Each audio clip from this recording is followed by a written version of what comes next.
Oke, oke, kalau gitu. Nah, ini contoh yang selanjutnya adalah contoh di mana yang in 1740 Franklin stumbled onto a new career, inventing. Nah, oke, itu adalah salah satu contoh paragraf yang memiliki main sentence berada di akhir paragraf. Ya.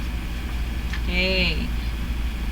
Jadi harus hati-hati. Memang kebanyakan letak main sentence itu ada di awal atau enggak di akhir. Tapi saya bilang bukannya tidak ada di tengah itu. Ada kemungkinan ada di tengah. Okay, let's see exercise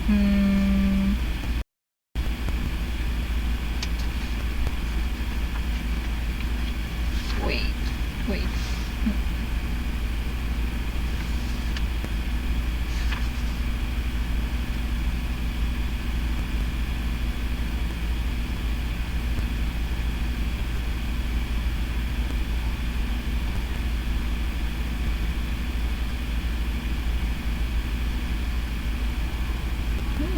what is it? Hindu majority not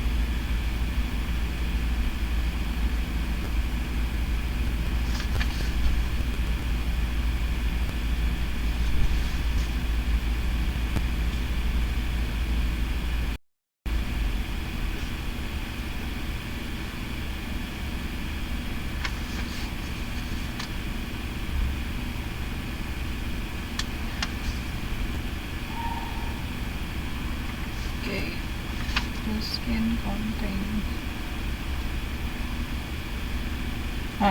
lihat paragraf exercise 1 paragraf number 5 halaman 8.6.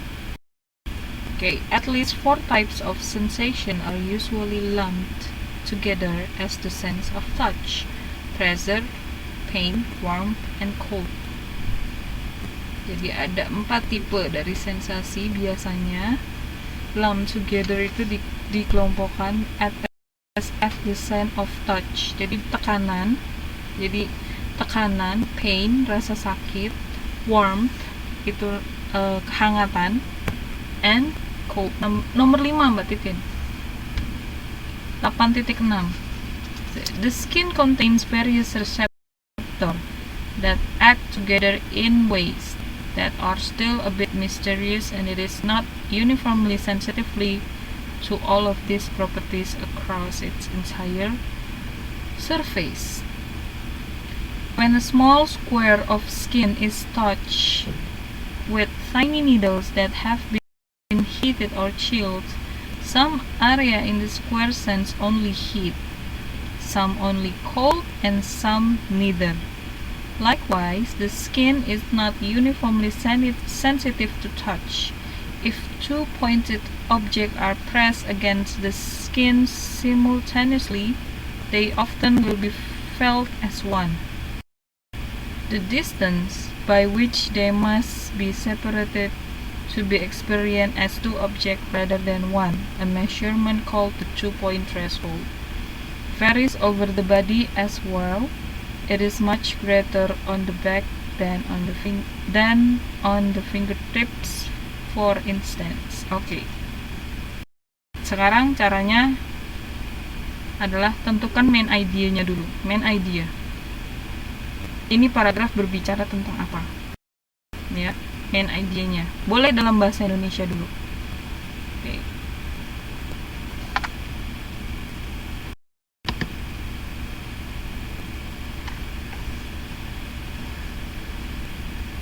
Ayo, main idea-nya itu mengenai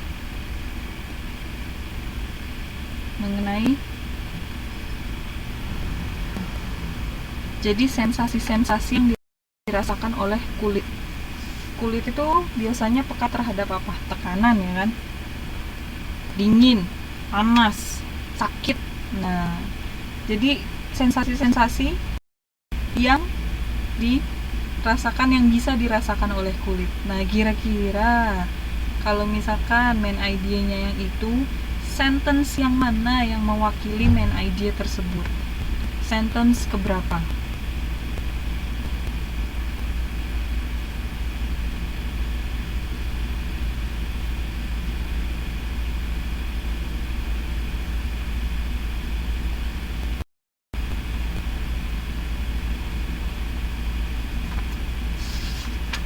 Yo.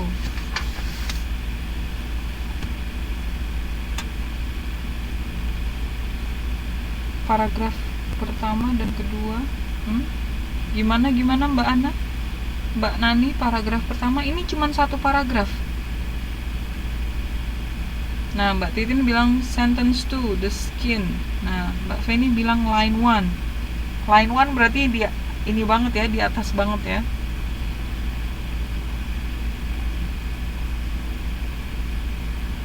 Oke, aku minta sentence-nya. Gimana cara menentukan sentence? Ayo. Dari sampai titik terakhir itu satu kalimat. Oke, Mbak Nani bilang kalimat pertama. Berarti kalimat pertama itu yang at least 4 types of sensation ya. Nah, titik kan, and cold, titik, the skin contains, sampai surface, titik, itu kalimat ke 2. Terus lanjut, when a small square of skin is touched, sampai and some neither, titik, itu kalimat ke 3. Oke, Mbak Feni bilang kalimat pertama, Mbak Nani bilang kalimat pertama. Yang lain gimana? Yang mana main sentence-nya?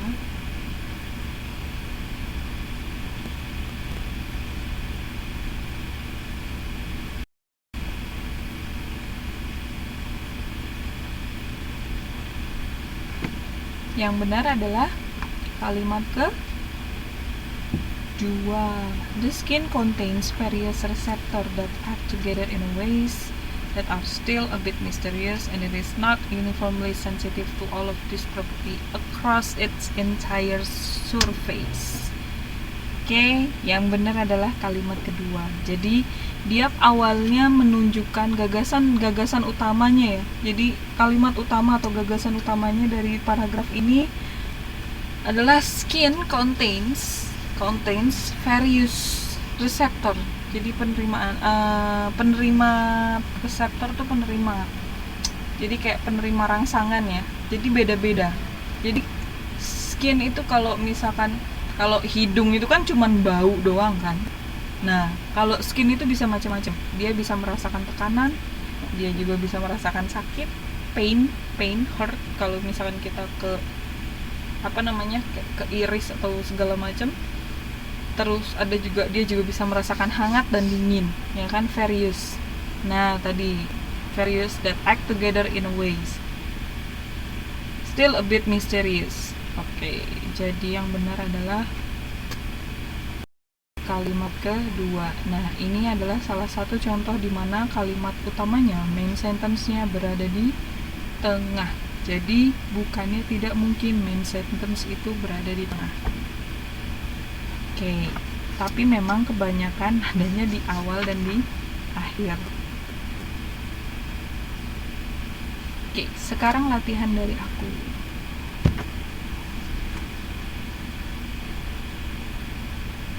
Nah, silahkan dibaca.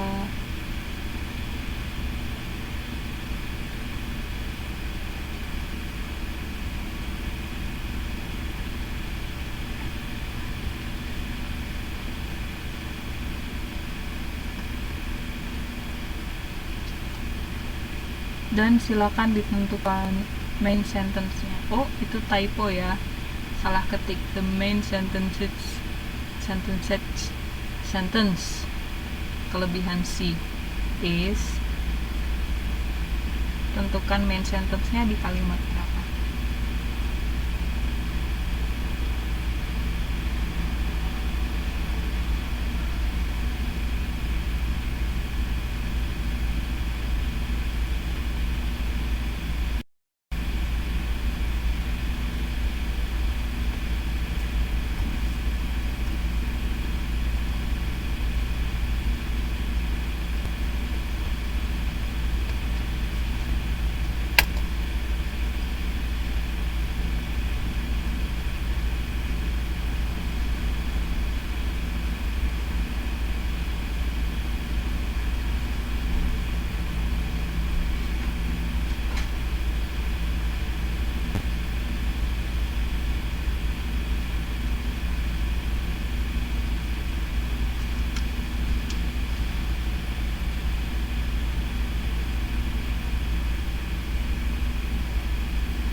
Kalau yang sudah bisa menentukan kalimat berapa, silakan diketik.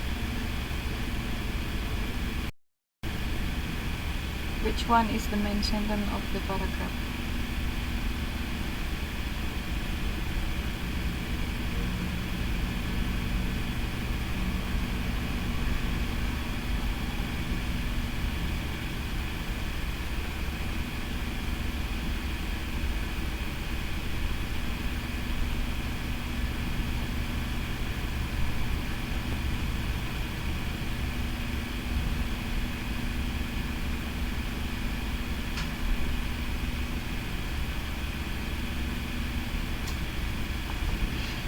Oke, Mbak Titin bilang this pollution result mainly from the coal-powered factory which produce inexpensive blah blah blah.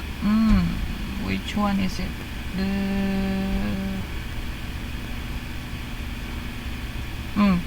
Ada di tengah ya.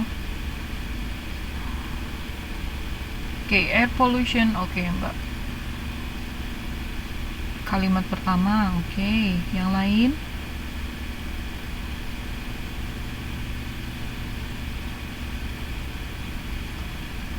Ini juga sentence 1.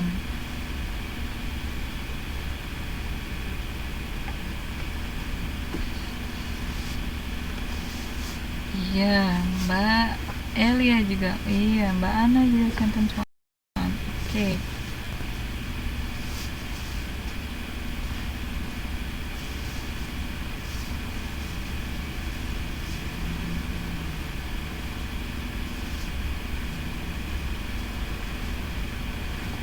Oke, ya, yap. Mbak Titi beda sendiri. Oke, jadi yang benar itu adalah ya kalimat pertama. Air pollution is a growing problem throughout the world. See, titik. That's the main sentence. Oke, kenapa Mbak Titin salah? Coba lihat kalimat yang Mbak Titin pilih. These pollutions result mainly from the coal-powered factories which produce inexpensive goods for North American and European consumers. Okay. Okay. No, jadi gini Mbak Titin, main idea sama main sentence itu mirip sekali. Perbedaannya adalah main sentence kita bisa kayak ngambil 100% dari dari paragraf ini. Ya. Kalau main sentence kita disuruh menentukan mana kalimat utamanya, benar-benar diambil dari paragraf yang kita baca. Kalau main idea itu bisa dari bahasa kita sendiri. Jadi gini, main sentence bisa sama dengan main idea, tapi main idea belum tentu sama dengan main sentence, karena main idea bisa dari kalimat atau kata-kata kita sendiri. Kalau main sentence, Mbak Titin harus benar-benar ngambil dari kalimatnya di paragraf itu, ya. Dan kalau secara intinya main sentence sama main idea itu persis, hampir 95%, 99% itu inti yang dibicarakan keduanya itu sama. Gitu. Oke.